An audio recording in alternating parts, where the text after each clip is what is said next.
Venions. William Tay, effectivement, c'est le moment de vérité pour François Bayrou. Il n'aura pas d'autre chance. Là, Non, il joue gros. Non, il joue gros pour différents sujets, parce qu'en fait, François Bayrou, lorsqu'il est arrivé comme Premier ministre, il a une première difficulté lors de sa première audition devant les députés, c'est qu'il était très peu précis, et très peu précis notamment sur les faits et sur les questions qui lui ont été posées. Or là, s'il se trompe sur la moindre chose, il peut être accusé de parjure et donc de mensonge, et comme vous l'avez rappelé, il peut être poursuivi pénalement et politiquement, il pourrait perdre sa place de Premier ministre. Or, la difficulté de François Bayrou est la suivante, c'est qu'en fait, il doit tenir une ligne de défense qui est double, ce qui a été rappelé par Toine, c'est que d'une part, il doit dire qu'il n'était pas au courant de ce qui s'est passé, et surtout, les mœurs étaient complètement différentes, non pas seulement en raison de l'époque aussi, mais en raison de l'éducation, c'est-à-dire que les méthodes de Bétharame étaient des méthodes d'un autre temps dans les années 90, que les relations entre les enfants et ses parents dans une famille plutôt chrétienne n'étaient pas les mêmes que dans les familles que l'on voit actuellement, et il doit essayer de contextualiser tout ça. Or, ça va être très compliqué parce que les députés qui l'auront en face de lui, notamment Paul Vannier qui est rapporteur, n'est pas exactement de la même génération.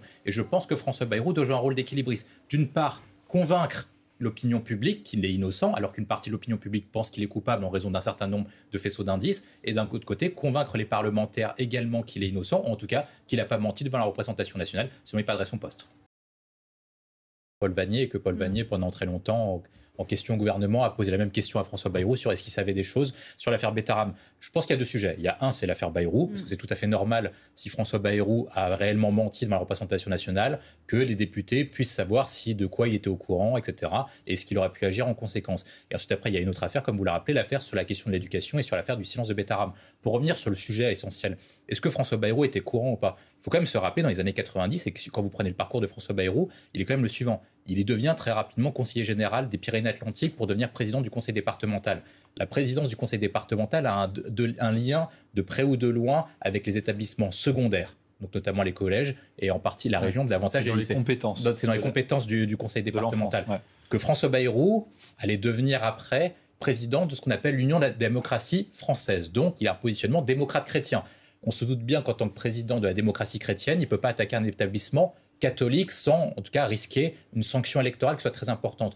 Je pense que le plus probable dans cette affaire, c'est que François Bayrou, de près ou de loin, n'y ait pas touché, parce que de toute façon, et c'est un peu le titre de votre sujet, parce qu'en fait, il fallait protéger l'institution Bétharame, parce que dans les années 90, on n'est pas en 2025, et qu'il fallait protéger l'institution qui était la grande école du secteur, et que si il voulait protéger son canton, s'il voulait protéger le fief électoral où il était, il avait besoin que Bétharame soit protégé, que les familles aient toujours confiance en cette institution et que peut-être il n'a pas vraiment ouvert les yeux. C'est peut-être ça qu'on pourrait lui reprocher.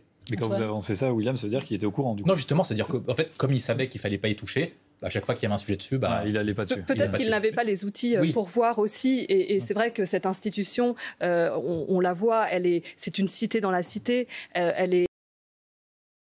C'est qu'au début, il dit parce que là, visiblement, son épouse était dans la salle juste à côté, d'après le témoignage de cette professeure. C'est là où il a des véritables difficultés, c'est qu'au début, il dit qu'il est au courant de rien. Après, il dit que sa fille lui a raconté qu'il y a eu une baffe ou en tout cas une gifle.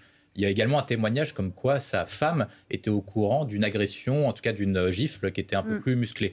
Donc François Bayrou, de près ou de loin, il y a un soupçon, en tout cas de la part des parlementaires et de l'opinion publique, qu'il est au minima au courant de quelque chose. Et lui, sa ligne de défense, ça va être soit il admet qu'il était au courant de quelque chose, donc il évolue par rapport à la version qu'il avait donnée le 5 février, mais à ce moment-là, les parlementaires lui diront vous nous avez menti le 5 février, peut-être que la question de votre responsabilité politique est posée, soit à travers une motion de censure, soit à travers une démission. C'est là la ligne de fracture. Soit il dit écoutez, parce qu'en fait la difficulté c'est que les mœurs n'étaient pas les mêmes dans les années 90 que maintenant, et je pense que ça peut être une signe d'ouverture en disant que tout ce qui est relevé des violences, relevé davantage dans les années 90 d'une éducation qui soit davantage musclée ou traditionnelle, ou en tout cas un peu militaire, alors que maintenant n'est pas accepté. Et c'est là où il doit faire une stratégie, soit il doit faire un choix entre rester sur la ligne du 5 février, soit évoluer, et après expliquer sur pourquoi est-ce qu'il ne l'a pas expliqué, et pourquoi est-ce que les mœurs sont différentes maintenant qu'en 90. Et là où ça va être très compliqué, parce qu'il y a beaucoup de gens qui ne vont pas comprendre pourquoi il n'a pas dénoncé ce type d'action dans les années 90, et ça peut le reprocher. Il y a juste François Hollande qui pointe ce risque d'une chasse à l'homme. Effectivement, c'est ce qu'on évoquait,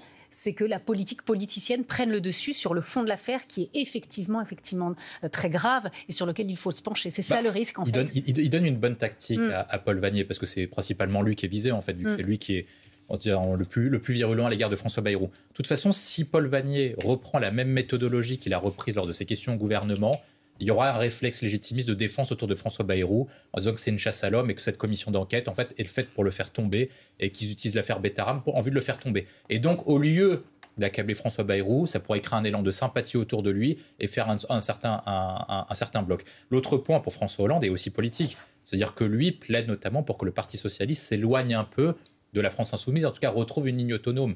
Et l'arrivée de François Bayrou a permis notamment au Parti socialiste de changer de stratégie. Donc il a aussi besoin, d'un point de vue personnel, que François Bayrou reste en place le temps que le Parti socialiste change éventuellement de direction lors de son prochain congrès et puisse s'éloigner de la France insoumise. Et après, dernier point, c'est que François Hollande pense au sujet principal, qui est quand même l'affaire des enfants et ceux qui sont victimes de violences sexuelles. On parle de MeToo dans le sein de l'éducation, donc il serait dommage pour toutes les victimes dans l'établissement de Betarab et dans l'ensemble des établissements qu'en fait leurs affaires et leurs cas soient symbolisés par une seule personne, qui est éventuellement celle de François Bayrou. Parce que si on symbolise le cas sur uniquement François Bayrou, il y a de fortes chances que si François Bayrou tombe, eh ben on ne parle plus de l'affaire de tous les enfants qui ont été violentés ou qui ont été agressés sexuellement.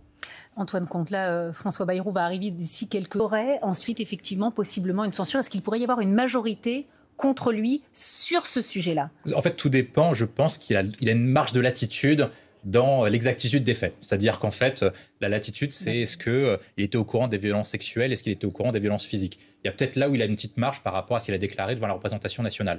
Et William, je vous interromps parce qu'on voit donc François Bayrou qui est arrivé au sein de cette salle d'audition au sein de l'Assemblée nationale, son audition qui va donc commencer dans quelques minutes. Je vous laisse poursuivre, pardon, c'était pour commenter cette image en direct. Vous avez raison. Allez-y.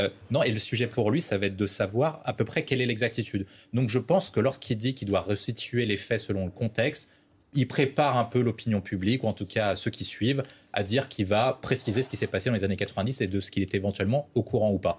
Il a une deuxième cartouche, c'est que sa fille a toujours déclaré qu'il n'était pas au courant. Il pourra toujours dire, si ma propre fille a été victime de violence et que je n'étais pas au courant, ça lui file quand même une sacrée couverture. Et je pense que le point qui est posé par contre, là où je mets des éléments négatifs, ce qui est étonnant quand même, c'est que le Cornu se prépare et que Macron soit intervenu hier. Donc peut-être qu'il y a d'autres éléments qui vont arriver et qui peuvent incriminer François Bayrou. Parce que je suis d'accord avec ce qu'a dit Antoine, c'est possible en fait qu'au-delà de la commission d'enquête, des éléments supplémentaires arrivent et viennent contredire la défense de François Bayrou aujourd'hui. Parce que François Bayrou, on a vu qu'il avait évolué depuis le 5 février. Ouais. À chaque révélation, il a fait évoluer son récit.